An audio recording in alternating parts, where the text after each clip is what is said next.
It's time to take command with former NFL tight end Logan Paulsen and former Commanders beat reporter Craig Hoffman.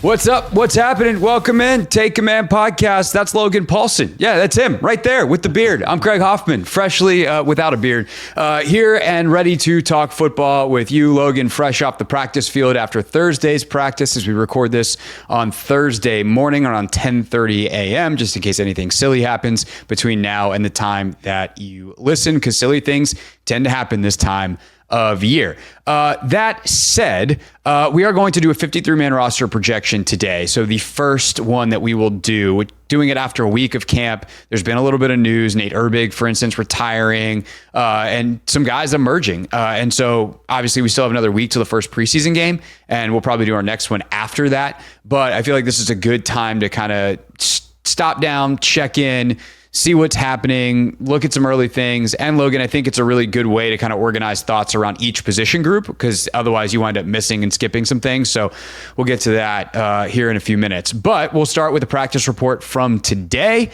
a day where the offense found a little bit of a groove. It sounded like, Logan, certainly one of their better days they've had in a while, even if they didn't just own and destroy the practice. Yeah, I thought today was a really good day, honestly, for a better day for the offense, and I think they had this is their second day in pads. And so second day in pads is awesome. And to see them kind of, especially in the run game, kind of find some gashes, which was really cool to see. Like, I think ran a couple traps, couple whams, and it wasn't like every run was a gash, but they had a couple that hit clean, which, as a offensive player, like that's what you're looking for in this type of setting. You just wanted to get the back through clean to the second level. And on some of those runs, it wasn't even clean to the second level of the defense. He was into the third level of the defense because they had brought some type of pressure. They had kind of penetrated the pressure, and then they were off to the races. Like Merritt had a really nice run today. And then Chris Rodriguez, shout out to old 36, had 2 or 3 where he was just – he looks like he's in really good shape. Looks like he's a little bit quicker through the hole, and he's got that powerful build. So if he gets that downhill steam, he's got the ability to do some stuff there. So I thought pretty solid day from that standpoint. I think they did find some explosive opportunities. Debo Samuel's down the field. Jalen Lane had a couple. But on the whole, I think a better day for the offense. But it also felt like, to me, defensively, they were trying some new stuff out, just giving guys opportunities versus different personnel. Like Carlin Vigors, for example, had a couple reps with the ones today. He's matched up with Debo Samuels on the explosive play. Really good coverage by him. Really, excellent phase, no PI, goes up to play the ball. Ball's in a perfect spot. Great throw by Jaden. Great job by Debo. But, I think you're just trying to see kind of some of these younger pieces who have been playing well, how that looks going into, kind of the joint practice. Right. And that's the thing, too. You were texting me your notes as you have been, and which is always fun because I'm like, wait, who's that number again? You were out there in training camp with 90 guys, man. It is guys change numbers, whatever. It's always fun to try to decipher. I'm constantly just pulling up the roster being like, oh, yeah, that guy. But when you say 22, a number that you've definitely sent a lot, like he's been involved in a lot of action. Carlin Vigors, the undrafted free agent corner, touchdown Debo on him. And it's like, yeah, that's how it should be. But to hear that, he's really competing, he's right there. And, that's encouraging. But, you'd hope that Debo can position his body just right, that Jaden can make that throw on an undrafted free agent in his 6th practice or 7th practice, whatever it is. So, that's kind of good all around. Hey, man, make it tough. That's your job as a DB. And he's a guy that I think is probably going to wind up on the practice squad. But that's the thing about early in camp, and knock on all of the wood everywhere. You never know what kind of injuries might pop up. And all you can do if you're a guy like Carlin Vigors or Ja'Cory Brooks or some of these UDFAs is do the absolute best you can and see what happens in front of you. And if a guy either doesn't play well, we'll talk about maybe a guy who's struggling to find some footing at receiver in a little bit that might open the door for a guy like Brooks, or something, God forbid, happens to a guy, even if it's more short term, but it affects the first month or so of the season and a pup type of thing comes into place. I think that is what you're trying to do if you're a guy like Vigors. And it sounds like there's a couple of UDFAs that are starting to do that and continue to show out in this practice.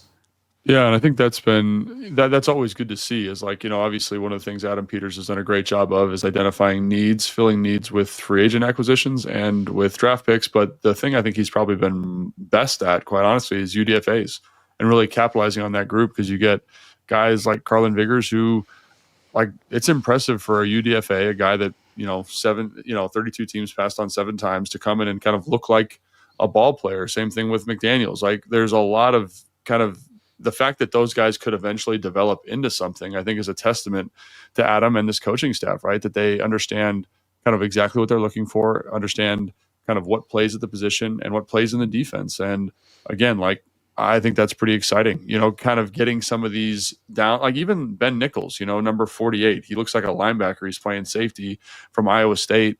Like he has a nice PBU today, takes a great angle on a tackle. Like that guy was an undrafted free agent last year. And so for them to be providing depth to the roster in that way is exactly what you're looking for. Because again, like you got to maximize every kind of personnel acquisition down the road, and everyone forgets about UDFAs.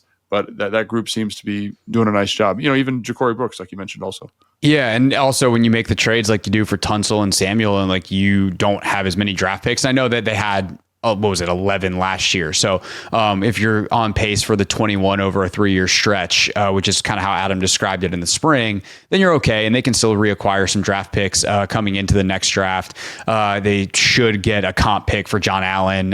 So there's other ways it's coming in, but I mean, ultimately what you're looking for, the reason why draft picks are so important in this league right now, especially with guys like Terry wanting new money and Tunsil and Lattimore and all these guys up next year, is you need cheap labor. To put it in the bluntest possible terms. And if you can find that cheap labor of a really high, playable caliber and whether it's special teams depth or actual offensive or defensive starters, or at least rotation players, on the undrafted free agent level, the labor doesn't get any cheaper than that. And so that's another way you can overcome and use your draft capital to get your high-end talent by trade, and then still have a roster that works on your balance sheet and your cap sheet that ultimately can win you some football games on Sundays. As for the rest of the practice today, Logan, team run was a big emphasis. I guess the good news is the offense had some really nice plays. The alternate side of that is the Commanders are also playing defense on those. So what did you see if you look at it from a defensive perspective in today's team run, especially since that's been such a focus? Yeah, I think it was a very balanced day. So this is the day, though, I think if you're a Commanders fan, you feel really good about the day. You see some kind of splash plays from the offense with regards to the run, but also you see some great physicality from the defense. And I think that's kind of exactly what you want. You want the defense to get a tackle for a loss, and you want the offense to hit a 10-yard run. Like you want them to kind of be at each other's throat in a competitive fight. And I think that's what you see. And I think, we've talked a lot about the defensive line, the linebackers, the secondary, how well that those respective groups have been playing.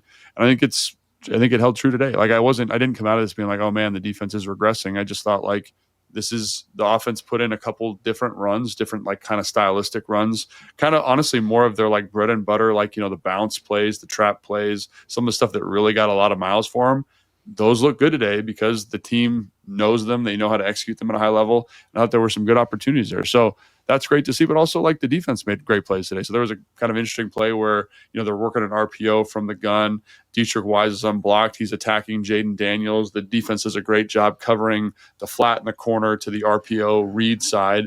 And Dietrich is kind of like breaking down with Jaden Daniels. Jaden Daniels kind of throws a move. And then there's a little bit of chirping about like, I would have tackled you. And Jaden Daniels was like, no way you would have. I mean? Like that's so like, right. Was that a win for the defense? Is that a win for the offense? But it's a competitive down is what I'm saying. Right. And that's real NFL football. So you don't want one side kind of running away with it. Right. There's, contested catches down the field where DBs are making plays on the football. Again, that's good stuff. Like, even though like Jalen Lane had two explosive catches down the field, like that's awesome for the offense, but the people forget about the defense in those moments kind of executing at a high level also, where it's like, oh, that's an incomplete pass. Who cares? But that's a win for the defense. So. For sure. And the answer to would the offense or defense have won that down on the Wise Daniels thing is probably the offense because it's Jaden Daniels, but probably Dietrich Wise against almost any other quarterback unless they play Baltimore this year. So that's the fun thing of we've seen the Daniels Houdini before in real games, but we also know that what works against basically everyone else doesn't always work against him. All right, last thing. I'm going to give you a second. Welcome to Logan's tight end corner. How much fun is it for you watching Zach Ertz continue to just be ridiculously good at football? I mean, it's funny. Like it's the offense plays better when he's in because all of a sudden you have someone who can consistently win versus man coverage. And so like you're watching kind of the low red zone stuff. He runs a choice, makes a tough catch, really tough catch. Like the ball's a little out in front.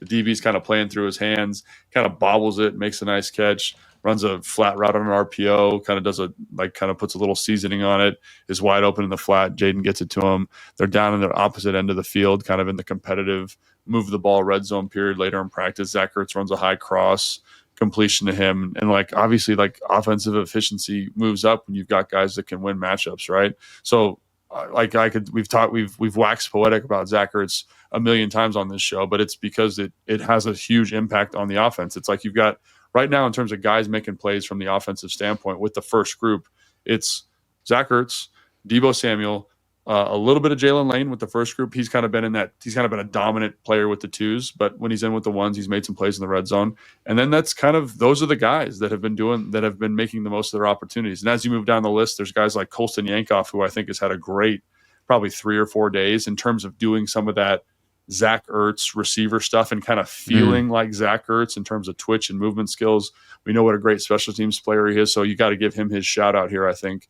Absolutely. And then you're still kind of waiting for that next playmaker to emerge. So when we're talking about Zach, it's easy because it just jumps off the practice field when you watch it, because you're looking for kind of who's going to step up, who's going to fill out those other 3 or 4 receiver spots. Because I'm going to mention a guy here in Strachan, he shows up every day with a big play, catch down the field. He also has the negative of that, where he jumps up, he makes good route, good body position, jumps up, hands on the football, and it's a drop. And so I'm waiting for him to kind of take that next step and say, I deserve that spot, right? In the same way that you're kind of waiting for more to do the same. You're waiting for someone to stamp it. Guys are playing well, but you need someone to stamp it the same way those 3 guys I just mentioned have stamped it. For sure. Ben Sinnott, by the way, I guess wasn't on the field today. We'll see if there's an update from Quinn on him when they practice again Saturday. As they're off again tomorrow, so we'll see what's up with Ben Sinnott. He obviously missed some time with the shoulder and then had the black jersey on most of the spring, where no contact jersey, as he was recovering. But he's I think looked good by most reports, but we'll see what's up with the injury there, presuming that's why he was not on the field. So with that, we can talk about every single relevant player next, because we're going to name a 53-man roster. It's early, but this is what we do in this time of year. I was going to say, this is good, I think, also kind of heading into the joint practice, to kind of see where guys are and then see where guys are coming out of it. For sure. So with that, let's get to it. We'll start with the offense next on Take Command.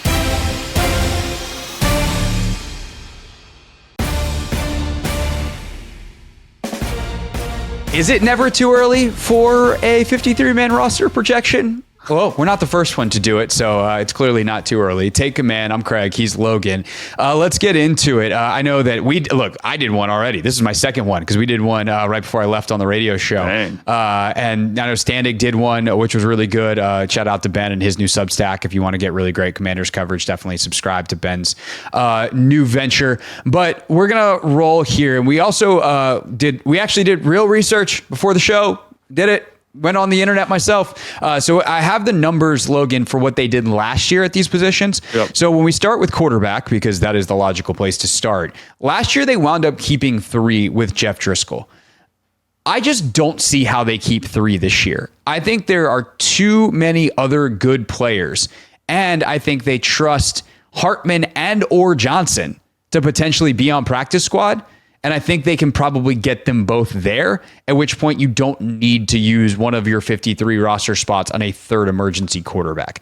I know there's some benefit to it because they rechanged the rules and all that kind of stuff, but I don't think there's room on the roster for a third. And I know Mariota hasn't been practicing, but to me, this seems like it's Daniels, Mariota, and let's keep it moving. But what do you think about the prospect of keeping a third? Yeah, I think this is a really good question. A couple people have asked me about it, and I'm glad I get to address it here on the podcast. So first thing I'd say is I think Hartman's had a pretty good, training camp so far. I mean, there's been some inconsistencies, but pretty good. Johnson, I think, wasn't getting a lot of reps early, has kind of gotten more reps now that Mariota's out. So you get a really nice juxtaposition of both of them. And so what I would say is, my thought is, as the preseason goes and as those guys get a lot of reps, let's say Sam Hartman comes out and just looks like he's looked in training camp, right? Where he's going against kind of backups and really dealing and got a good relationship with the backup, kind of position player groups, and you can't get them. You don't feel like you can get him to practice squad. I think that could be a really interesting decision there, because I do think, to give him his flowers, like today I thought he struggled a little bit, but I think prior to this, he's looked very sharp in terms of his command of the offense. So he's a guy that if he has a really solid preseason, like very solid, I think he could be the third guy, and I think he would warrant that third spot. But I do agree with you. As of right now, I think he probably is a guy you feel comfortable getting to practice squad. But in terms of things to watch coming out of the joint practice, coming out of this preseason game with New England, like if Sam Hartman comes out and looks like he's looked in training camp, like watch out, because I think we might have to keep 3 quarterbacks. Yeah, that's an interesting thought. I think the other thing with that is I wonder how much communication happens where like is an agent being told by their teams, hey man, if your guy gets cut, then we're going to sign him. And does that information, can it get back to someone like Adam? Sure. And like how, that's part of the job if you're a general manager is to understand the scope of the league. Like how risky really is it to do that? And so that is something that I think is that's nothing we're ever probably going to know. Or maybe we do find out, oh, they kept him because they found out Team X was going to sign him. But I think for right now, I'm comfortable just saying, let's go 2. I think Sure. the other guys they would have to give up are probably more valuable and less likely to be able to get to practice squad. Running back is super interesting. And Super interesting. Ben had 3, and the guy that he had not making it compared to the guys that I did in my first radio one was Jeremy McNichols. Brian Robinson Jr., Austin Eckler, Bill seem like locks. Bill drafted, playing very well. Eckler and Robinson, your 2 starters, if you will. Is that one, like, is that a lock? Like, is B-Rob making it over Chris Rodriguez with the presence of Bill, et cetera, still a lock? Or is that like a radio hot take? And then what about McNichols as a guy who can play on all 3 downs at like a competent level and was a key backup for them last year? Yeah, I mean, I think they love McNichols, and I think they're going to do a lot to try and keep him on the roster. I think he's a culture guy. Like, he handles himself well in and outside of the building. You watch him, he's a pro at practice. Like, he's a guy that you want to make the team. I'm a huge fan of Chris Rodriguez, and I think he's looked pretty sharp. He's limited compared to some of the other guys, which is what we've talked about. But in terms of being a pure runner, like, I'm not sure there's a better pure runner on the roster, and I think obviously you can make an argument that Bill is that guy. We've talked about B-Rob's athleticism. To me, this is maybe the most interesting position in terms of position battle on the entire team. So if you said, hey man, they keep 4 and B-Rob doesn't make the team, or they trade B-Rob, or like, that would not surprise me. Or hey, B-Rob's a starter, great. Like, that wouldn't surprise me either.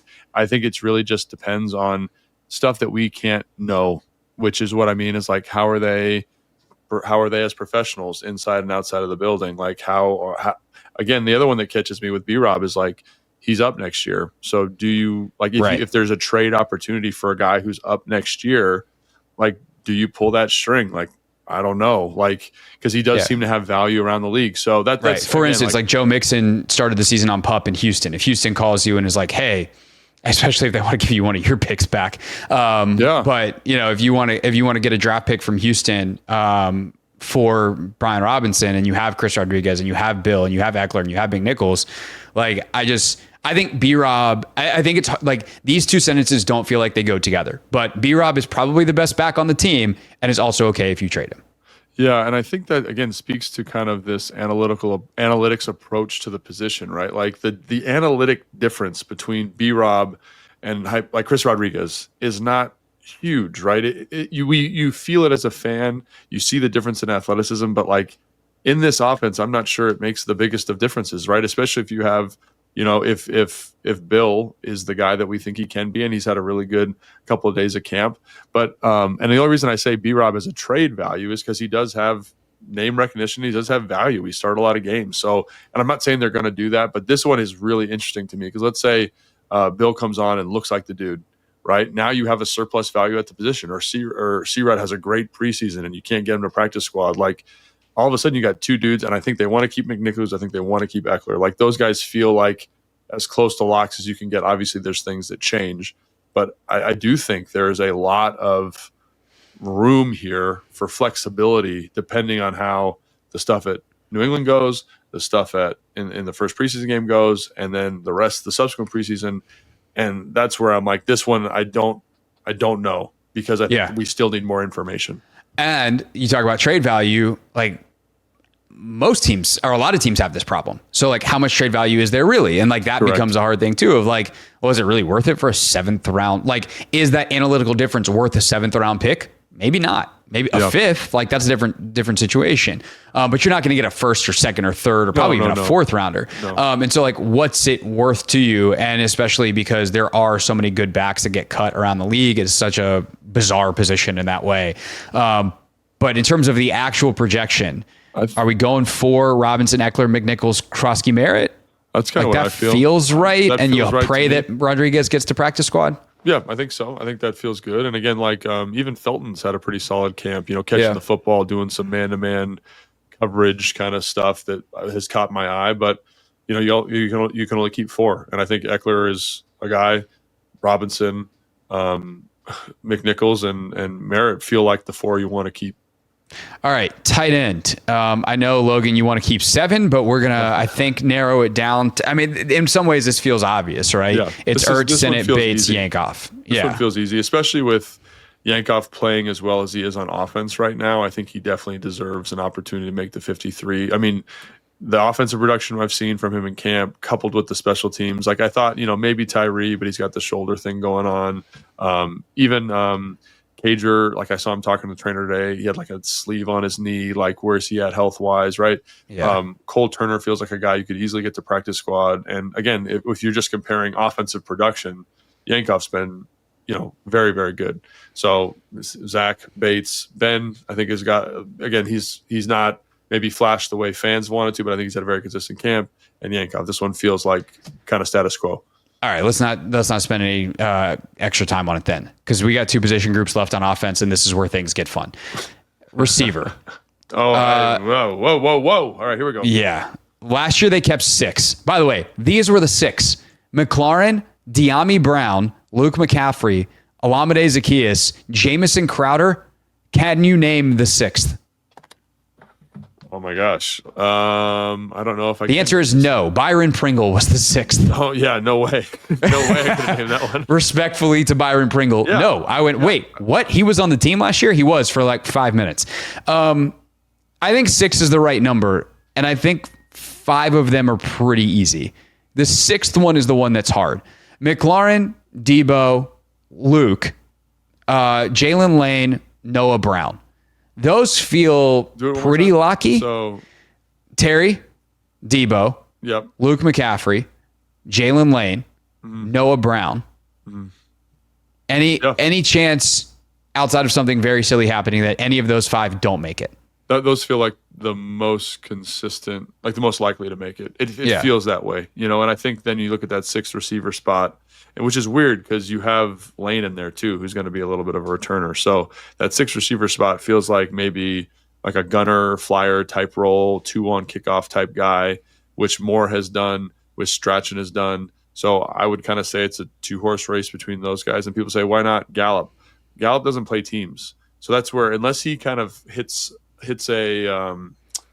an offensive rhythm here over the next couple, which is entirely possible. Like, I feel like it's going to go to one of those guys who are better on teams like Strachan today. They were doing like a vice drill, and he's 6'6". So he kind of throws the first guy down, is able to turn the corner and probably makes a play on the returner if it's real life with pads on in a game. So if he can do some of that stuff in preseason, like that's the one, and more too. He's done that too. So I'm going to kind of clump both those guys together. Those feel like the guys that have a shot at the roster here. Moore had such a good spring and was playing a lot, and I think from what I know has been still playing a lot in Terry's spot. Yeah. Like a guy that they truly trust on the outside. He's a 10-year vet. Like, he just has the know-how. You can trust him in a way that's going to be harder to trust a guy like Strachan, who's a little bit younger. Although he's not like super young, right? I think he's in 25. Yeah, he's been around a little bit. But I think the Gallup thing, that was always a super duper flyer.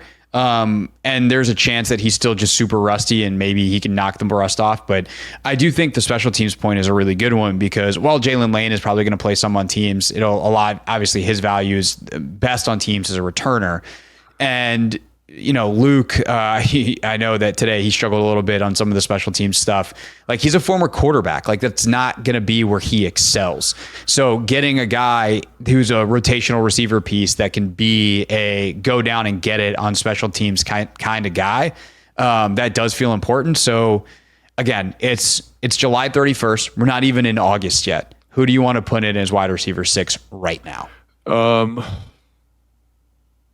I think I've seen it. It depends on what you want. Do you want the reliability of Moore? Do you want the flashes of Strachan, or do you want the youth of like Ja'Cory Brooks as an example? I think Ja'Cory Brooks is going to be on the outside looking in, but if I had to put money on it, and again, I'm a tradesy guy. Like I like the idea of having a tall guy on the team, but I'd probably go Strachan just as of right now. But now that I'm talking to myself and thinking about it objectively, I'm going to retract that. I'm going to say Moore. Moore would be the guy I'd go with here. Okay. I think that's the direction I was planning on going as well. It's close though. It's very, very close in my opinion right now. I think that reliability is just hard to pass up. Like you don't last 9-10 years in the league unless like that's a long time, as you well know. That was your career. Like you lasted that long because you could do these little things and you were reliable. And like you don't last that long without that. So I think that's part one. Part two of that is like the younger guys feel like more likely to get to practice squad. Yep. So like Ja'Cory Brooks, unless he goes out and throws down in every single preseason game and is just balling out, in which case he will probably make the team. Like he was an undrafted free agent this year. Everyone already passed on him 7 times. So you probably can get that guy to practice squad, even if he's got more long-term upside. All right. Offensive line. Ooh, yeah, spicy. Yeah, this is fun. So last year they kept 9. I had 8 on my initial list that I did last week. Who were the 9? I know there's going to have to be what? Who were the 9 last year? Did they have like someone who was in between? So last year they had Coleman, Allegretti, Biotish, Cosme, Wiley, Lucas, Scott, Dieter, Chris Paul. Okay. Yep. So I already need one change because Nate Erbig retired. Yeah. So Tunsil, Coleman, Biotish, Allegretti, Connerly, or Wiley. Those are your 5 starters. The other Connerly or Wiley is your first backup tackle. I think Trent Scott is definitely there. Here's the other thing that's changed as well is I think Sam Cosme is going to make the initial 53 on like active. Like the way they were talking, like, is he the pace that he was on? Like, is he going to make the team? Even if he's not available week 1, if he's available week 2 or 3, you just make him inactive the first couple of weeks. I mean, do you keep him on PUP through the first 4? You've done ACL rehabs. You know how that goes. And like, I've done them. And like, yeah, you're back running around, but like I don't know. I probably would just be cautious with him. I don't care how good he looks. Like, I want him to get a couple practices under his belt. I don't disagree. So I would probably start him on PUP. And again, like even like, let's say he's not ready for week 1. He's going to be okay for week 2. Like what's an extra 2 weeks to make sure that he's 100% healthy and feels good about the knee? Like to me, I would rather err on just being a little bit more cautious, make sure he feels good, get him the reps, get him up to speed, get his cardio back into place. It just feels like that extra time is only going to help him, So like that's kind of my approach. I agree that it sounds like he's way ahead of schedule, but I'm always a little bit leery of that because he did it in January, right? Or what was it? Yeah. December, something like that. So it was January because it was the Lions game. Yeah. So he's not even like really 6 months out yet, is he? Like what? So he would be September if that's January 1. September 9 in terms of months of the year. So we're looking at by week 1, it's almost 9 months, which is not unheard of. Right. And especially, I'm trying to think movement wise, like an offensive lineman, like it's not a ton of like, it's just the super people around the leg. You know what I mean? Yeah. The confidence in it. Yeah. I mean, you do have to push off laterally, although less so guard than tackle, although some of the pull stuff they do. Right. So I would just say like, why not? I mean, if he's on schedule, make the 53, great. But if he's not, like, why rush it? Why, you know what I'm saying? Like, okay, so let's keep him off for right now. So he starts the season on PUP. He doesn't take up a roster spot because he started preseason on PUP, as opposed to having to put him on PUP, which is a whole separate deal. Okay, so with that, you've got the 5 starters plus the extra swing tackle. I think Trent Scott is probably your 4th tackle, which means you need someone else inside, if not someone's else inside. Chris Paul feels like Chris Paul right now. Like, and again, like we'll see how the preseason goes, but I think they like him. I think he's done a good job. Yeah, I think he would be a really interesting addition there. So then the question is, do you go 9 with Dieter, or do you just wait till Cosme gets back and then move on somewhere else on the roster, and you have those 8 plus a 9th? Well, I think it's interesting to think about, like Allegretti playing center, if he can do that, which it seems like he can. I think he took some snaps a couple days ago. I wasn't like super locked in, but I heard somebody mention that. That seems like the move I would like to go with, just to keep more. Just gives you more flexibility. The other name that I think is interesting is Foster Sorrell, because he plays guard and tackle, and he's done both in practice. So if you're looking for another kind of flexible piece that's played football, man, he played for the Chargers last year. So like that's one that I would just kind of say maybe, out's like a puncher's chance of getting in there if he has a good preseason, because he looks good at tackle, looks good at guard. He's working with the 3s and the 2s. So like, you're not getting the 1s out there all the time. But if I was going to keep one, that would be it. It would be Paul and then probably him. Okay. I think I'd rather just stay at 8, because the thing about an offensive lineman is like there's only so much value on special teams. And like, so you're just automatically kind of eating an inactive spot without a ton of optionality. Year, right? They did. And so 9 is definitely not unheard of. And also the other point here too that's important to just acknowledge is like, with the larger practice squads, you could elevate. If you can get one of those guys to practice squad, you can just elevate them up on game day, which they did a bunch last year. That's kind of my thought, is like the way Dieter played last year, I don't think it's going to be that hard to get him to practice squad, unless there's a team that's just like screwed at center somewhere else and they're like, we got to sign a guy who's played football. And if that's the case, like I don't know that I'm sweating it too much. I think I probably just would keep 8, hope at practice squad, because the other big difference in between this year and last year's rosters is we've kept an extra running back. I guess it's just the extra running back, and we only kept 2 at quarterback. So we do have room for 1 more on offense if we wanted. But there's just so many guys on defense that you want to keep. And then the other, thing that, whether you count this guy as a defense or an extra special teams guy, is Nick Bellore was signed week 1 last year. Yeah. And so like, the extra specialist, if you will, like you have to find room somewhere for that guy on the roster, right? Which is why I'm kind of inclined to say, I think we can get some of these guys backup O-linemen to practice squad, call them up as much as we need early on, and just go with 8. That's my inclination. Okay. Yeah, I like it. It'll be interesting to see how guys, and this is another one where if some guys play really well, this changes, but I think as of right now, that feels good. All right, so there's the offense. Let's go defense, and then if we need to circle back to this O-line because we come up with an extra spot, we will.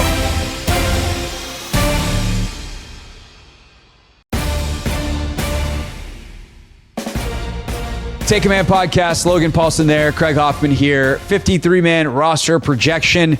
To the defense we go. And Logan, last year they kept 9/10 on the D-line, the slash being Dante Fowler.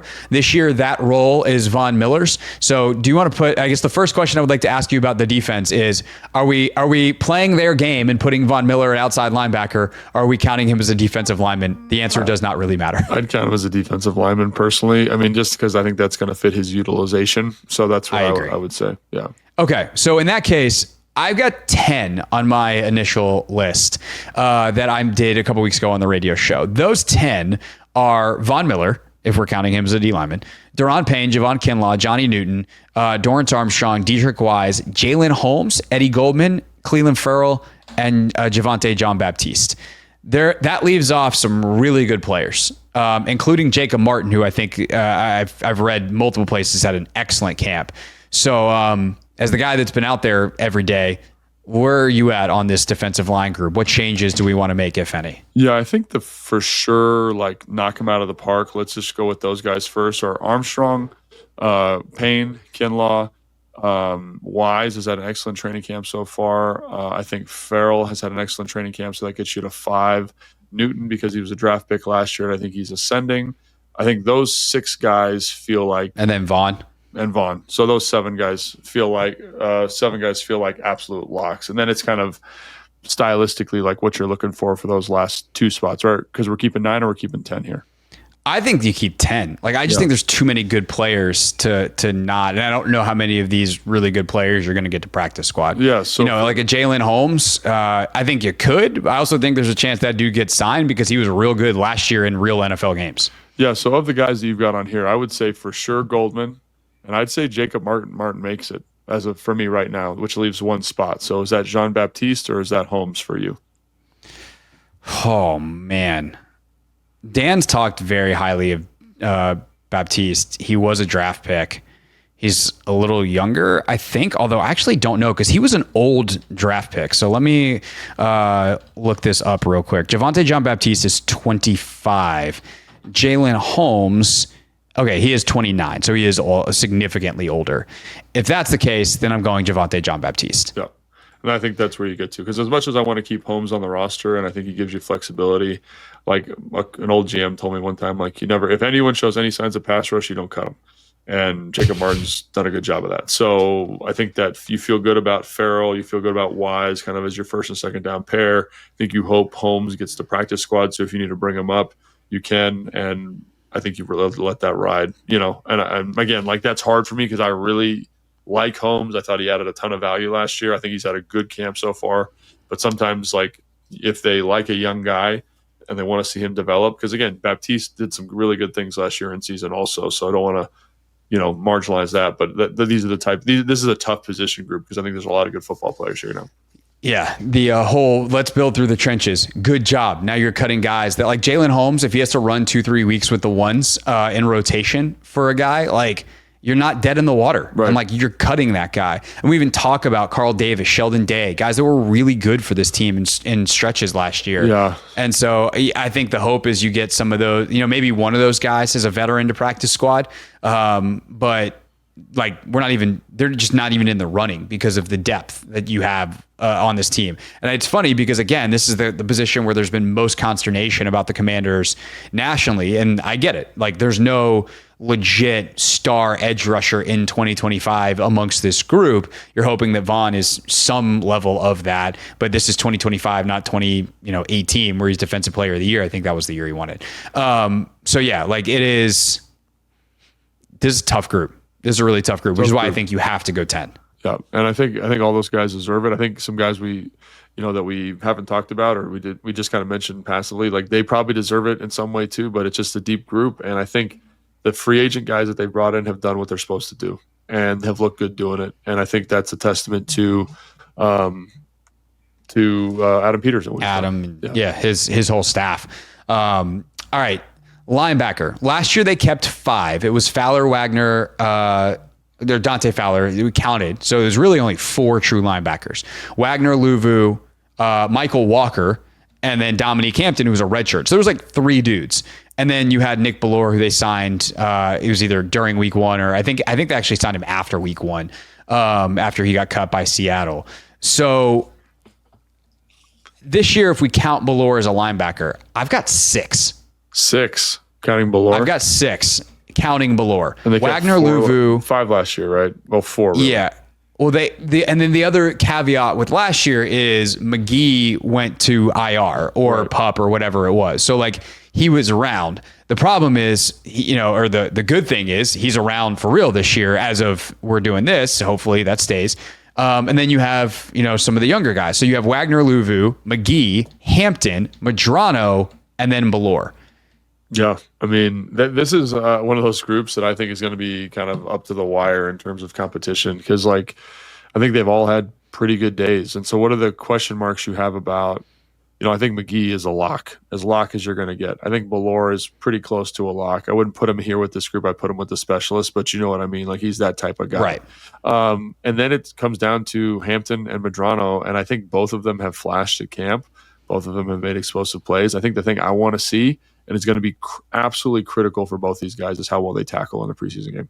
Like that is going to be maybe the most important thing for them in terms of saying, I deserve to be on the roster. They've both been good teams value. They're both big and fast. So like, there's not a lot to dislike. They're green. There's developmental arcs for both of them.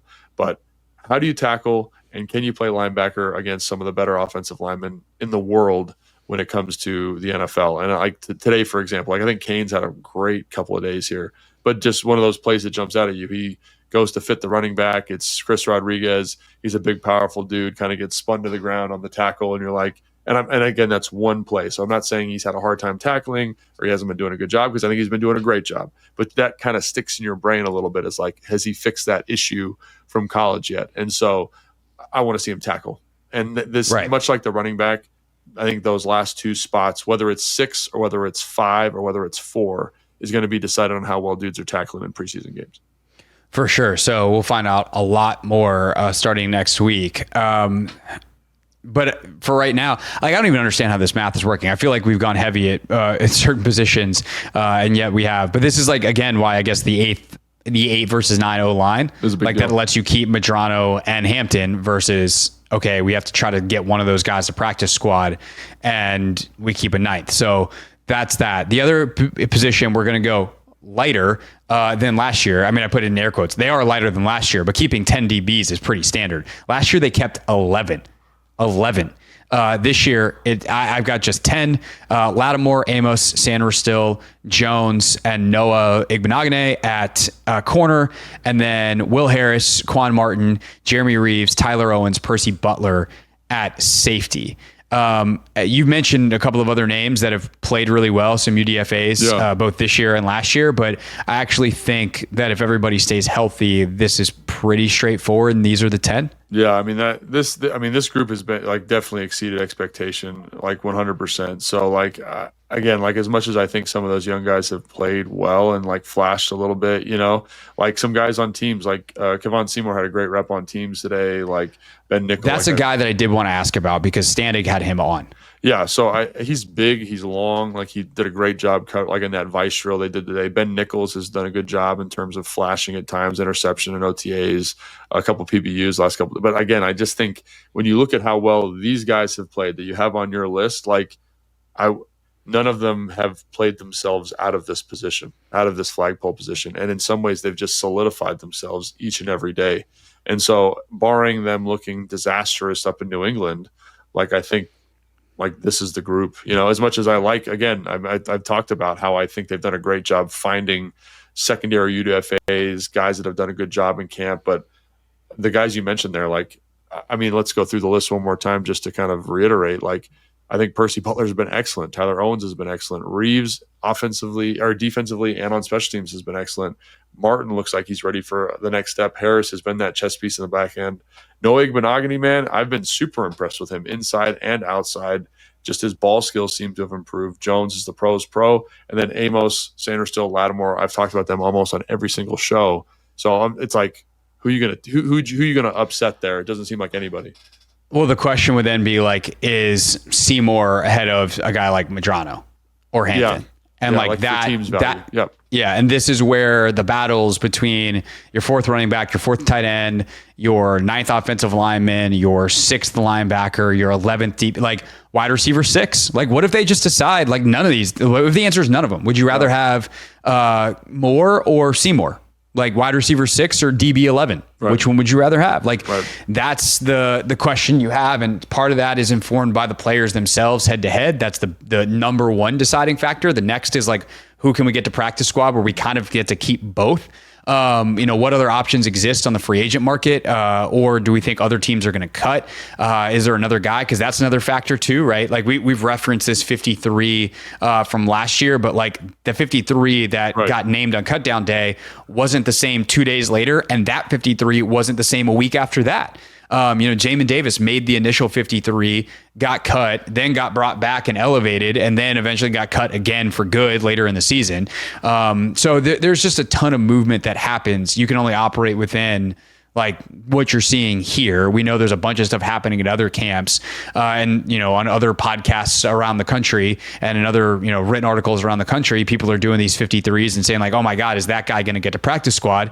And I'm sure that, there's people in the Commanders front office that are reading all of those articles to understand the landscape of who might be on the chopping block. And that can obviously affect things quite a bit as well. So it's impossible, but that's our 53 for right now. Just to recap, because there's nothing better for podcasting than reading 53 names, Logan. So you ready to go? Are you going to read them all? Sure. No. I bet you I can do it pretty quickly. Okay. Here you Daniels, go. Mariota, Robinson, Eckler, McNichols, Krosky Merritt, a.k.a. Bill, Ertz, Sinnott, Bates, Yankoff, McLaurin, Samuel, McCaffrey, Lane, Noah Brown, Chris Moore. Offensive line, Tunsil, Coleman, Biotish, Allegretti, Connerly, Wiley, Paul, and Scott. We see we're already at the defense, Logan. This ain't that bad. Von Miller, Deron Payne, Kinlaw, Newton, Armstrong, Wise, Martin, Goldman, Furl, John Baptiste, Wagner, Luvu, McGee, Hampton, Ballore, Madrano, and then Lattimore, Amos, Sanderstill, Jones, Igbenogany, Harris, Martin, Reeves, Owens, Butler, with, of course, how could we forget Tressway, Matt Gay, and Tyler Ott as your 3 specialists. Perfect. That's 53. And I didn't even count, Logan. I let the formula in the spreadsheet count for me. You laugh, but we get out here and we do a 54. People are going to let us know. They'll be upset. Yeah.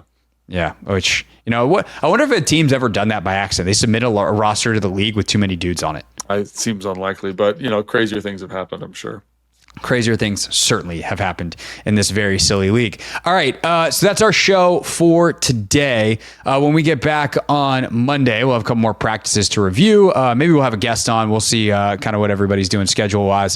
So we'll figure that out over the weekend and be back with you early next week, again, Monday or Tuesday, depending on how the schedule shakes out with everything that's going on. So we'll also potentially have some talk about the RFK stuff. I'll be back on the radio if you're listening to this on Thursday, tomorrow if you're listening to this on Friday, this afternoon. And we will have full coverage there of the RFK vote in City Council, which is expected to pass, which leaves just a final formality vote in September to bring the Commanders back to the RFK site. So a lot of stuff going on off the field as well, but in a good way for once for this franchise, from what we've been talking about for the last half decade or so. All right, for Logan Paulsen, I am Craig Hoffman, and we will see you next time on Take Command.